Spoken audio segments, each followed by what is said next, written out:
What's up, everybody? Welcome back to this week's episode of Thirsty Thursday, and today we're going to review Allagash White.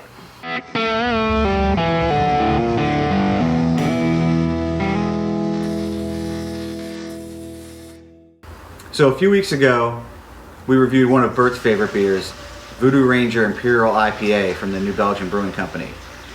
Today, we're going to review a beer that really got me started into loving craft beers, which is Allagash White. So Allagash Brewing Company is up in Portland, Maine. It was started by Rob Todd back in 1995. And, you know, lots of breweries start with IPAs or different ales. And Rob Todd was one of the first guys to not only start a brewery with a wheat beer, but start a brewery with a wheat beer at a time when wheat beers weren't popular at all in the States. One of the largest problems he had when he was trying to peddle this beer is people wanted to know, why was it so cloudy and why did it smell funny? And you know, those are both characteristics of wheat beers.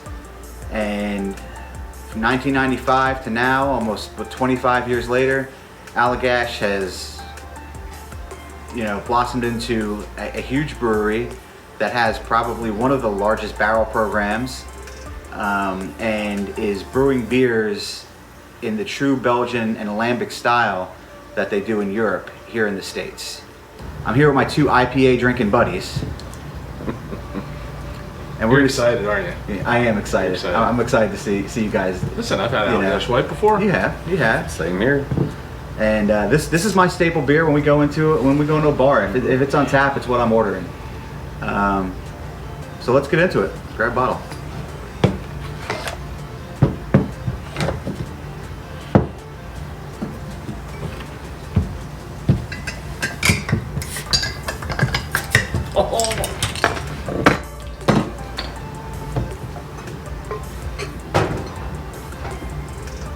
It's like a nice Bud Light.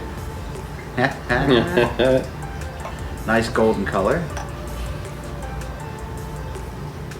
It's pale. It is very pale. Straw. The pale. A little on the hazy side. It's not clear. Well, now isn't this supposed to be somewhat hazy? So right? this is from the wheat. This is supposed to be somewhat hazy. All right. Nice light color. This is like I'd say really like a straw color holding it up to the light. Yeah. Right. I can see what people say about the smell. The smell would have caught anybody off guard. So this beer is spiced with coriander seed and curacao orange peel.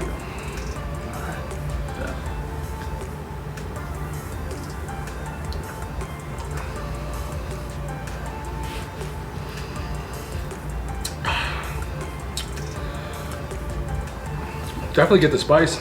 You do get the spice. Yeah. It's nice and light. But it's sweet at the same time. Yeah, it's not a bitter beer. No bitter in it at all. No. So it's a 7%. Yeah. But to me, it's a 7% that drinks like a 5. Yeah, it definitely doesn't have a You know. strong. Not strong at all. Like overwhelming. No, this is Boozy. This is good ones.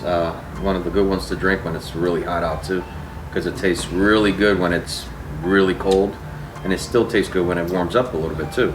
Yeah, and that's, you know, this wheat beers and wit beers, and you know, they were a summer, you know, a summer brew. beer, you know, in Belgium. So Good. I like the spice. I almost get like a little pepper, a little black pepper with the. I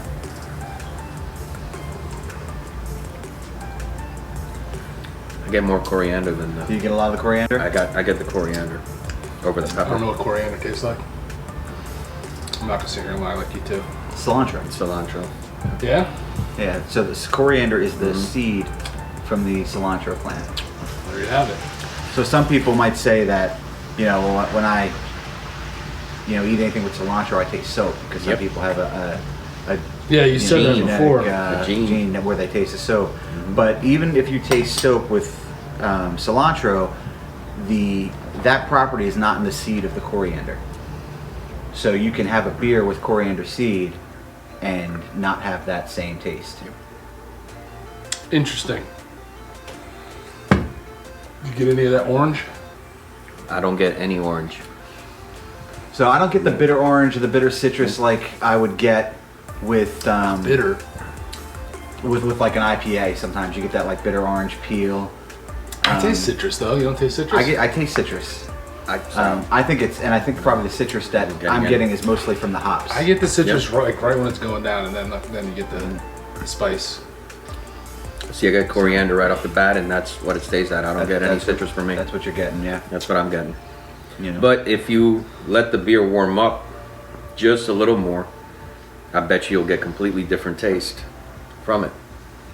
Because some other ingredients in it have more taste when the beer warms Like up. we said before, some people have flawed taste buds. Or how about we just say different taste buds? No. Previously, when it was George and I, it was different taste buds. Now that you're here, it's flawed. Now it's flawed. Yeah, appreciate that. Yeah, just to mention that. So Austin's first Thirsty Thursday with us. Yep. First Thirsty Thursday. Good to have you back. Good to be back. And good to be back drinking a good beer.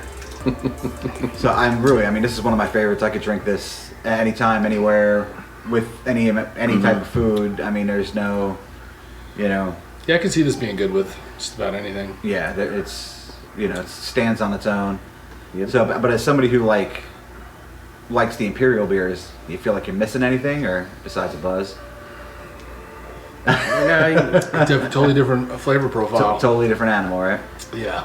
But this, I mean, I can drink this. This isn't Yeah. something where I'm like, eh. it's I'll it's drink got this. that crisp thing, and also It is I mean, crisp.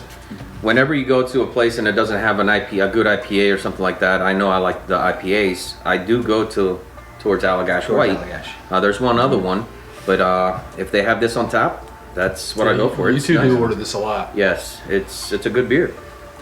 I mean, I think the wheat beers are friendly to people who don't like beer. Mm-hmm. So if you're not a beer person, or beer tastes bitter to you, or you've had the IPAs and you don't have the palate, or they taste like grass, or they dominate you with bitterness.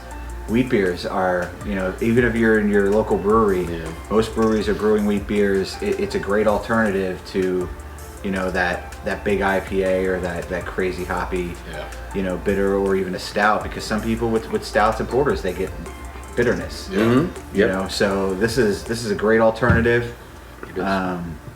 Super light. Now this is a beer like we've been trying to do this. You can get just about anywhere, right? Allagash you can get. I mean, Every store liquor yeah. store I go. I mean, I've been Yeah, I've been to Tennessee and I've seen Allagash. So Yeah. I think the thing with Allagash is I think you'll get Allagash White just about everywhere. Mm-hmm. And Allagash makes a number of beers. I mean, they have a roster of beers, and a lot of those beers you can't get outside of Maine. I know here in Jersey we can have Allagash Black, we have Allagash Triple. Their Saison is an excellent example of that beer as well. We get those beers, and we occasionally get some of their sours. You don't see a huge, you don't see them necessarily a lot, but they do. We do see some of that down here, but not like what you would see in Maine. I mean, these guys make great You beers. say after being in business for 25 years, perfecting this particular recipe, you would figure they'd be across the country by now. Yeah, I mean they may be all the way across the country. I know I know as far as Tennessee I've seen the beer. Yeah. But again, I mean, this is, super crisp, clean, and this is the beer that started Allagash. And Allagash is a brewery that has a commitment to the state of Maine. They try and use as many Maine ingredients as they can. If they're putting cherries in their beer, they're using Maine cherries. A certain percentage, I want to say almost 50% of their wheat that they use in their grain that they use in their beers is grown in Maine, which is obviously not a cost-saving measure for them, because it's most definitely more expensive probably to do that than it is to buy grain from a huge grain distributor, as most breweries would do. But it's important to them to support the economy of Maine and to stay local. That seems to be getting more common with breweries. Absolutely. We have a lot of them around here that do a lot of just all their ingredients are local. Well, since 2017, they proposed that they were gonna purchase 1 million pounds of grain. Yeah. Just from all the main farmers, and that's the way they've done it ever since. It gives them the opportunity to make a living, and it helps out Allagash with a locally grown, staying local. So That's how that's you really develop cool. Partnerships, So, relationships. And this is also an award-winning beer. It is. I mean, two Several awards, times over, right? Great American Beer 4. Festival awards, 4, and they won the James this beer, I believe, right? Was it Allagash? This beer. That won the James Beard Award. Yep, in 2020. And the James Beard is, if you're a foodie, a James Beard Award is, is quite an honor, and for them to be able to win that, for best food and drink, best beverage, I think it was that aspect of James Beard is an accomplishment. And in 2020, they won gold again with this slightly bumped up recipe. They've been perfecting for 25 years, and it's at the Great American Beer Festival. Yeah. That'd be their fourth gold medal. fourth gold medal.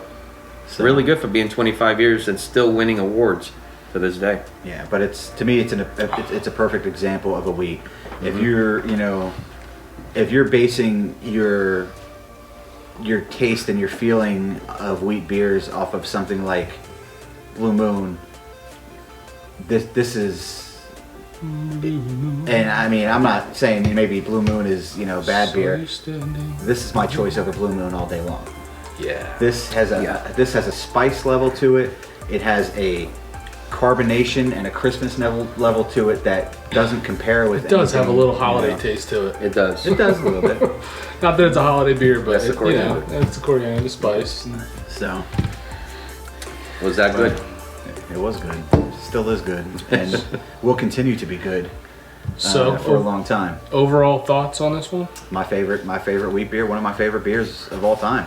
It's very light and refreshing. It is refreshing. I haven't done it, but I can see this being good, like on a hot day outside. On a hot day Yeah. outside, definitely. Absolutely. That crisp It is crisp, taste. smooth, Yep. light, refreshing. Not a wheat beer guy, but I could drink this. Yeah, I mean it's a thing. I mean they're very different animals because you're looking at a beer that is not malt forward, It's not heavy. not hop forward, right? It's really dominated. The flavor that you're getting is dominated by the yeast, and it's dominated by the spices that they're brewing with, and the hops are really there to balance it, and the malt, are there to almost be neutral. I feel, So Good stuff. this isn't a buy again for me. This is a buy all the time. Bet you don't have any of this in your fridge right now. Actually, I don't. Favorite beer? Favorite beer? Not in this fridge. Actually, I don't. It's all good. Good stuff. That was really Dig good. it. So thank you for joining us this Thursday. First time here, hit that subscribe button, hit that like button, give us a thumbs up. It means the world to the channel. And Suggestions. Give us suggestions. Absolutely. yeah, Anything out there you want us to try that's, like we said before, we can get in more than just your town. Let us know. we'll drink anything once and twice if we like it. Yep. And if you have something in your town that you like that we can't get here, we always accept some beer too. Packages? Packages are good. They don't call them packaged goods for nothing. All right, guys. Stay thirsty. Deuces.